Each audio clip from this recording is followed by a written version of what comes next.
Ellen, you're at a reception centre for refugees at the moment. Just tell us a little bit about who you've been speaking to and what it is that's happening there. Well, that's right, Nadia. I'm at this reception centre for refugees, which is in the suburbs of Przemyśl, and it's being run by a combination of NGOs, volunteers, and there's Polish police here who are providing security. We're about 15 to 20 minutes away from the border at Medica, which is the main crossing point for Ukrainian refugees coming into Poland. And when they arrive there, they're given the option either to go directly to the train station at Przemyśl and continue their journeys, or to come here and spend the night to recuperate and rest a bit and maybe grab a bite to eat. And well, the building used to be a supermarket, and locals are actually still referring to it as Tesco's.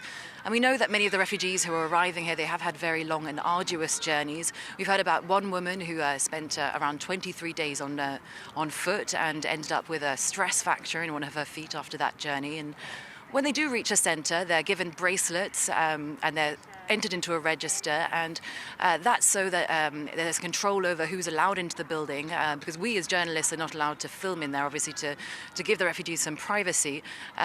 We've been told by people working in the centre that it's divided into two areas. There's a sleeping zone and a sort of waiting area, which has flags up depending on where the refugees intend to carry on to, where their next destination is going to be. And the organisations running the centre told us this morning that it's capable of housing around 5,000 people, but that currently there are around 1,000 people in the building. This is not the only border town, though, Ellen, that's taken in a lot of refugees since the war broke out. I know yesterday you were at another border town. That one is called Medica. Just tell us a bit about what you saw there. Was it particularly different from what's happening where you are today? Well, that's right. Yesterday we were at Medica, which is the main border crossing point of Ukrainian refugees crossing into Poland.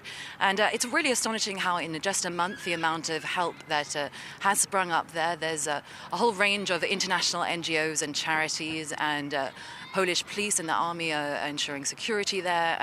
But we've also seen a huge amount of very passionate volunteers who have arrived from all over Europe. We've spoken to people from the UK, from France and Belgium, who've all driven vans loaded with supplies to the border.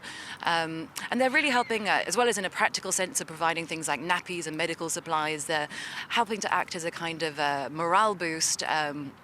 We've seen people handing out sweets, and there are even clowns.